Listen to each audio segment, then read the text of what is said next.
Coach, before we focus on the game itself, I mean, just can we talk about this run that your team is on? You hit the 40-game mark. You're now one above, 19-18, 2-1, I believe. You go 5-0-1 on this homestand. Just what has it meant for you overall for the way this team has played and kind of pulled it together, hitting that internal reset that they've been talking about since the Christmas break? Yeah, so we wanted to reset at Christmas time, and we've been through quite some adversity before the Christmas break, and guys are coming back into the lineup. Building a team takes time, and we had quite a few new players to the team, and understanding what we're all about, and for them to buy in, to understand what they need to do, and we focus on what they're good at, and so we push that as much as we can, reinforcing what's positive and working with what they need to work on. But building a team, understanding the value of being a good team player, and working hard in practices and pushing each other. At some point, hard work's going to pay off. And went to the Christmas break, reset, and since then we've been playing pretty good. But I think it's a combination of different things.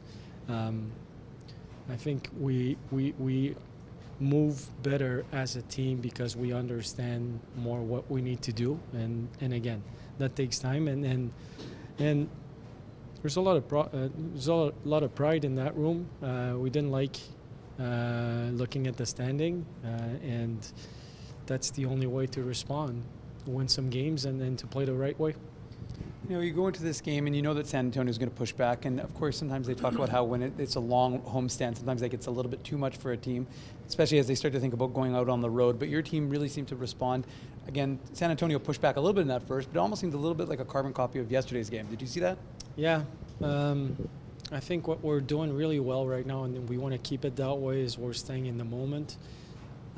So we reset in between games really well.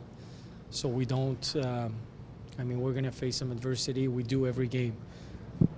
But the way we're playing right now is you want to have a long-term goal, and we have a goal in mind, but a short-term memory and a short-term vision on what we want to do. And it's we don't want to cheat the game. We don't want to cheat the system. We don't want to cheat the way we want to play. And because this game can humble you pretty quick. So, yeah, we faced a team that had some push, and that's a very good team. They're really hard to play against, especially with their forecheck. The way they forecheck, we had to adjust to the way we do things, and the guys did it well. And you see more shots being blocks, and you see more guys having good sticks and coming back hard. Little details that you don't see on the stat sheets, and those details will make a difference between a win and a loss, and we're willing to do it right now. Speaking of details, special teams are always important in games. You guys were 2 for 2 to start. Obviously, you didn't get scored on your third opportunity, but just how important was the power play and that fact that it was clicking, and also the fact that you didn't take a penalty until I think about the halfway through the game? Well, that's another thing. We play a more disciplined game right now. We're more careful with our sticks, so that makes a difference because you can roll 4 lines more anyway. And the power play, I know it's important to score goals. I mean, don't get me wrong, you want to score every time, but it's the timing of those goals. And tonight we scored some timely goals on the power play, and that's huge. New player Chris Collins coming in, playing just a second game in the AHL, scores a pretty nice goal, nice little tip. What did you think of his game overall? Well, you can tell he's got good hockey sense. He knows his way around the puck. He gets open. He's got good speed, good supports. So offensively, he's got a he has good reads. Now it's just a matter of having him understanding what he needs to do without the puck. But it's a quick learner, so I don't mind him at all. What do you say about Cam Schilling? The guy was, with the Jets last night, took pregame warm-up skate, and now he's in your roster playing this afternoon. Come on, I've been with the Jets too. Flying with those guys, it's. I mean, with the big Jets. And I asked him today how was the sushi on the plane last night, and he said it was pretty good. But seriously, he's a hard-working guy, and what you see, nobody's perfect, and nobody plays a perfect game. But what's perfect about his game is his work ethic, and he came in this morning and he was all in and ready to go, and he wanted to go. So it's when you have that kind of leadership, it's really positive around the team. I feel like I've asked you this pretty much every post game, and probably have, about the play of Eric Comrie. He seems just, again, very calm, and just part of it again is the team factor, because your team is clearing away a lot of those second and third opportunities. On the second goal, obviously they didn't, and finally off the third chance they beat him. But I mean, it just goes to show, it's such a testament to what a team game this is, that he plays better, but it's also because the team is playing better. Well, it's a combination of both, but his confidence is contagious. The way he plays, and we feel it. We see it from the bench. We know our team is playing with more confidence because of his confidence right now. We know that if we make a mistake, he's going to be there. But he built that, and good on him. I mean, hard work. You work hard every single day of your life at being whatever you want to be. He's a goalie, and he works hard at it. He worked really hard at his craft, and he keeps working hard every day. He just gets better. And what's the ceiling in this case, I don't know. But this kind of work ethic will pay off at some point. And right now, he's confident. He plays big. He's quick. I think today he was the best player on the ice. Talking about the contributions from the blue line, seems like a lot of the guys are really stepping up their game. Tucker Pullman played a big role. Logan Stanley played a big role. What did you think of their games tonight? Yeah. So again, their forecheck is hard to break out against. So we needed to be really smart in our decision, but be willing to take some hits. I really like when you look at your D and you see that they're gapping up in neutral zone, and they don't give too much time and space, and they're willing to go retrieve those loose pucks in the D zone under pressure. You know they're going to have a good game, and you know the pieces of the puzzle will fall in place.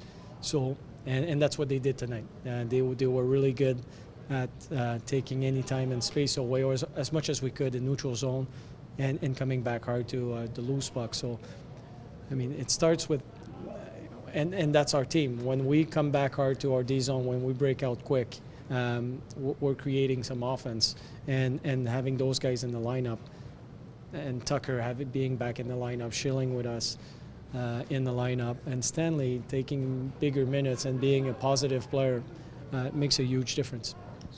I just have a couple, Coach. 14 goal scorers over this 6-game span. So we've talked about the roster flex that's gone on this season, but what are you guys looking for from the players that you're bringing in to contribute that's allowed them to all sort of find the score sheet? Well, we're looking for, again, when we have players here, what we want to do, whether you're in your first games or 2 years, we want to work with what you're good at. And when we bring a player up, it's because he's done something good somewhere. And in Colin's case, he's a top scorer in the East Coast Hockey League, so we told him, bring what you're good at. Don't worry about the mistakes. We'll coach you. We'll coach your mistakes, but be confident about what you can do on the ice. If you did it in the East Coast, you can do it here. And that's what we do. We're trying to build confidence. And I hope they do have confidence, but right now, the way we're playing and the way we're scoring goals, it's always a function of hard work. And those guys, again, this attitude is contagious. Negative attitude is contagious, but the positive attitude is the same, as contagious as it can be. So that's a good room that we have. We have a solid room, and when you come in the room here at this time right now and the way we're playing, it's just you just want to be part of this story right now. So, but we expect from them a long answer to your question, but we expect from them to be just good at what they can do and what they're good at, and be confident about just that. And then you sort of led me to my next question, which is at the start of the season we heard the word fun a lot, and it started to creep back in over this homestand. Players talking about the bench saying it's been fun, they're keeping it light. Yourself, you were using it at the start of the year, so how big of a weapon is that for this team when they're having fun? Well, I mean, fun is, it's fun to win. To me, that's the only way to have fun. But to see the process of how we're evolving as a team, that's fun. But, you know, when you look at guys blocking shots, when you look at guys taking hits to make plays, when you look at guys running their routes and finding energy to come back in the D zone and then playing the right way, that to me that's fun. And the final result will take care of itself. But when you have a team that is committed like we are right now, that's a lot of fun, and it creates a good feeling about yourself. It creates a good feeling about our team, and then players have fun coming to the rink. To me, it's a cycle. Do the right things, you get rewarded, then you do it again. It's the passion of the game. You enjoy working, you improve your skills, then it creates more passion. It's a cycle, and by doing that consistently, you win some hockey games.